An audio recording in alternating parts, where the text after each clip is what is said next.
मनुष्य जन्म से लेकर मृत्यु तक अनेक तरह की उलझनों में उलझा रहता है। कभी परिवार की दिक्कतें तो कभी गृहस्थ का सुख, कभी मान सम्मान और कभी धन संपदा। न जाने कितनी अभिलाषाएं, न जाने कितनी आकांक्षाएं हैं जो जीवन भर आदमी का पीछा करती है। आदमी की सारी आकांक्षाएं वो जीवन की ही हो या जीवन के बाद मोक्ष की, अगर किसी तरह से पूरी हो सकती है तो उसका एकमात्र रास्ता है 10 महाविद्याएं। क्या है ये 10 महाविद्या?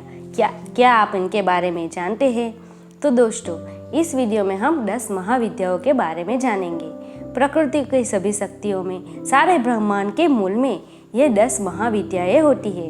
ये 10 महाविद्याएं हैं जो प्रकृति के कण कण में समाहित है और उनकी साधना से मनुष्य इहलोक ही नहीं परलोक को भी सुधार सकता है। ये 10 महाविद्याओं को आदिशक्ति पार्वती के रूप में ही मानी जाती है। दोस्तों, पहले हम जानेंगे 10 महाविद्या की उत्पत्ति कैसे हुई। माता सती भगवान शिव की पत्नी और दक्ष प्रजापति की पुत्री थी जो ब्रह्मा जी के वंशज थे।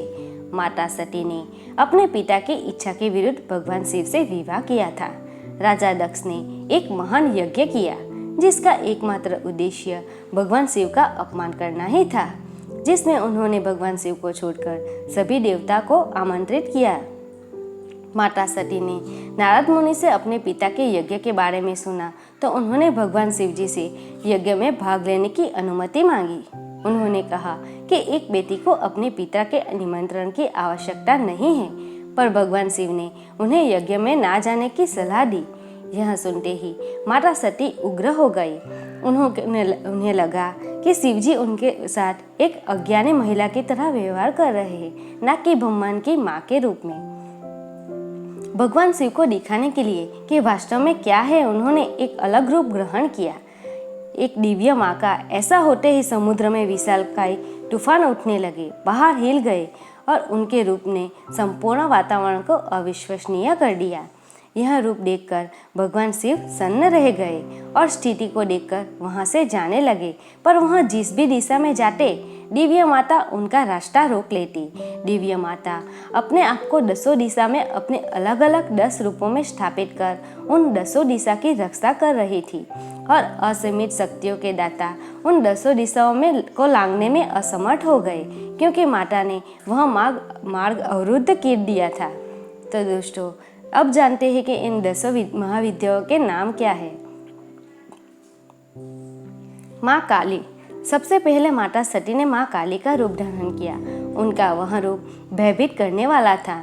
उनका रंग काला और केस खुले और उलझे हुए थे। उनकी आंखों में गहराई थी और भौहें तलवार की तरह प्रतीत हो रही थी।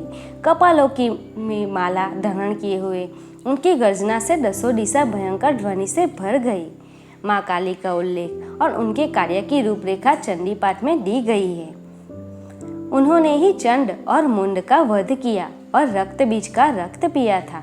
उनको कोसकी भी कहा जाता है। शुंभ निशुंभ का वध करने वाली माँ काली 10 महाविद्याओं में पहले स्थान पर आती है। वो समय से परे है और अंधकार को दूर कर हमें ज्ञान की रोशनी से भर देती है। माँ काली का मंदिर कोलकाता, गुजरात और उज्जैन में है।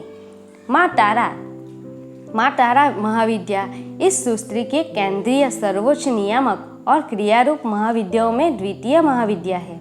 उनका रंग नीला है और उनकी जीभ बाहर है जो भय उत्पन्न करती है और वह एक बाघ की छाल पहने हुए है। उनकी 3 आंखें हैं। शक्ति का वह स्वरूप सर्वदा मोक्ष प्रदान करने वाला तथा अपने भक्तों को समस्त प्रकार के घोर संकटों से मुक्ति प्रदान करने वाला है। देवी का घनिष्ठ संबंध मुक्ति से है, फिर वह जीवन और मरण रूपी चक्र हो या किसी भी प्रकार के संकट की मुक्ति हेतु।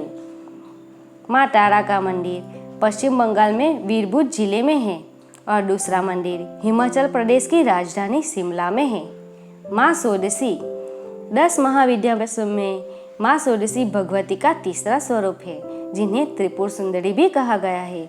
भगवान सदाशिव की तरह माँ त्रिपुर सुंदरी के भी 4 दिशाओं में 4 और एक ऊपर की ओर मुख होने से शास्त्रों में पंचवक्त अर्थात 5 मुख वाली कहा गया है। माँ 16 कलाओं से संपूर्ण है, इसलिए उसका नाम षोडशी भी है। उन्हें तंत्र में श्री विद्या की देवी और श्रीयंत्र के साम्राज्ञी भी कहा जाता है। षोडशी साधना सुख के साथ साथ मुक्ति के लिए भी की जाती है। त्रिपुर सुंदरी की साधना शरीर, मन और भावनाओं को नियंत्रण करने की शक्ति प्रदान करती है।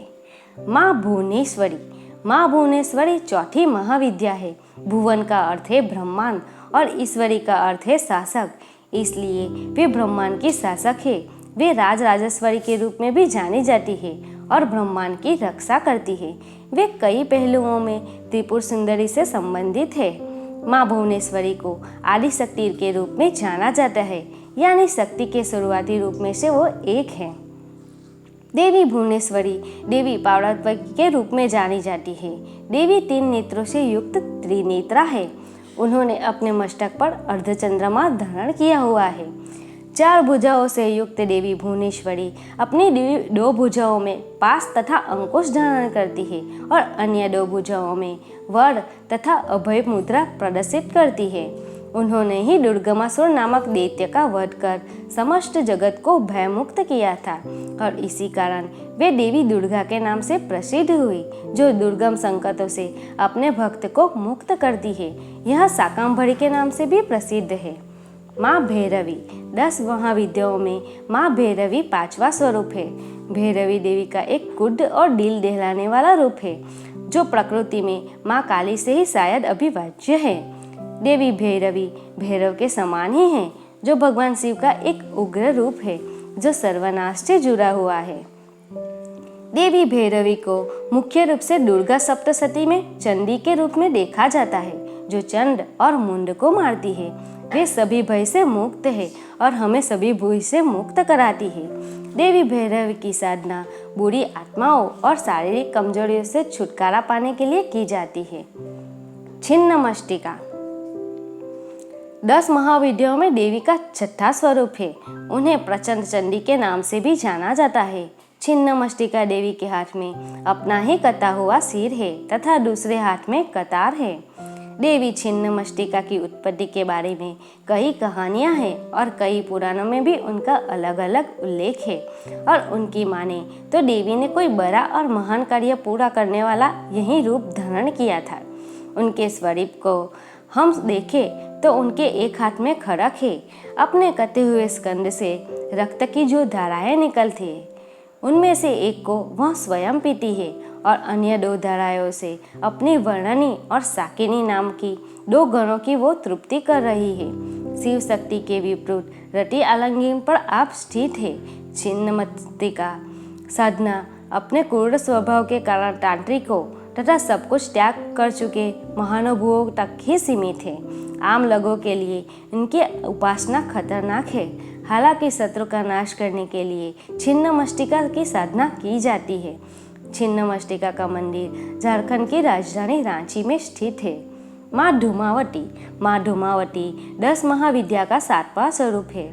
विशेषताओं और प्रकृति में उनकी तुलना देवी अलक्ष्मी, देवी ज्येष्ठा और देवी नीति के साथ की जाती है। ये तीनों देवियाँ नकारात्मक गुणों का अवतार है, लेकिन साथ ही वर्ष के एक विशेष समय पर उनकी पूजा की जाती है। पुराणों के अनुसार एक बार माँ पार्वती को बहुत तेज भूख लग गई थी और वो भगवान शंकर के पास जाती है और उनसे भोजन की मांग करती है, किंतु उस समय शंकर जी अपनी समाधि में लीन होते हैं। माँ पार्वती के बार बार निवेदन के बाद भी शंकर जी ध्यान से नहीं उठते और वे ध्यान मुद्रा में ही मग्न रहते हैं। माँ पार्वती की भूख और तेज हो जाती है और भूख से व्याकुल हो उठती है, परंतु जब माँ पार्वती को खाने की कोई चीज़ नहीं मिलती है, तब वो श्वास खींचकर शिव जी को ही निगल जाती है। भगवान शिव के कंठ में विष होने के कारण माँ के शरीर से धुआं निकलने लगता है। उनका स्वरूप श्रृंगार विहीन तथा विकृत हो जाता है तथा माँ पार्वती की भूख शांत होती है। तत्पश्चात भगवान शिव माया के द्वारा माँ पार्वती के शरीर से बाहर आते हैं और पार्वती के धूम से व्याप्त स्वरूप को देखकर कहते हैं कि अब से आप इस वेश में भी पूजी जाएगी। इसी कारण माँ पार्वती का नाम देवी धूमावती पड़ा। देवी धूमावती की साधना अत्यधिक गरीबी से छुटकारा पाने के लिए की जाती है। शरीर को सभी प्रकार के रोगों से मुक्त करने के लिए भी उनकी पूजा की जाती है। माँ बगलामुखी बगलामुखी 10 विद्याओं में से 8वीं महाविद्या है और इनको स्तंभन शक्ति की देवी भी जाना जाता है। सौराष्ट्र में प्रकट हुए महान तूफान को शांत करने के लिए भगवान विष्णु ने देवी की तपस्या की थी और इसी तपस्या के फलस्वरूप माँ बगलामुखी का प्राकट्य हुआ। माँ बगलामुखी को पीताम्बरा के नाम से भी जाना जाता है। पीताम्बरा आत्मा का ऐसा स्वरूप है जो पीठ अर्थात पीला वस्त्र से, पीठ आभूषणों से, स्वर्ण आभूषणों से और पीठ पुष्पों से सुसज्जित है। माँ के चेहरे पर स्वर्ण के समान आभा शोभायमान है। माँ बगलामुखी को पीला रंग बहुत प्रिय है। उनकी पूजा तंत्र की पूजा है, अतः बिना किसी गुरु के निर्देशन के नहीं करनी चाहिए। शत्रु और विरोधियों को शांत करने के लिए बगलामुखी जन्मोत्सव पर उनकी पूजा की जाती है। भारत में इनके 3 प्रमुख ऐतिहासिक मंदिर माने जाते हैं। देवी मातंगी। महाविद्याओं में 9वीं देवी मातंगी वैदिक सरस्वती का तांत्रिक रूप है और श्रीकुल के अंतर्गत पूजी जाती है। यह सरस्वती ही है और वाणी, संगीत, ज्ञान, विज्ञान, सम्मोहन, वशीकरण, मोहन की देवी है। इंद्रजाल विद्या जादुई शक्ति में देवी पारंगत है। साथ ही वाघ सिद्धि, संगीत तथा अन्य ललित कलाओं में निपुण है। ग्रंथों के अनुसार मातंग भगवान शिव का ही एक नाम है। इनकी आदि शक्ति देवी मातंगी है। देवी कमला। देवी कमला 10 महाविद्याओं में से 10वीं देवी है। देवी कमला को देवी का सबसे सर्वोच्च रूप माना जाता है, जो उनके सुंदर पहलू को पूर्णता दर्शाता है। उनकी केवल देवी लक्ष्मी के साथ तुलना ही नहीं की जाती, बल्कि उन्हें देवी लक्ष्मी के रूप में भी पूजा जाता है। उन्हें तांत्रिक लक्ष्मी के रूप में जाना जाता है। देवी का संबंध संपन्नता, सुख, समृद्धि, सौभाग्य और वंश विस्तार से है।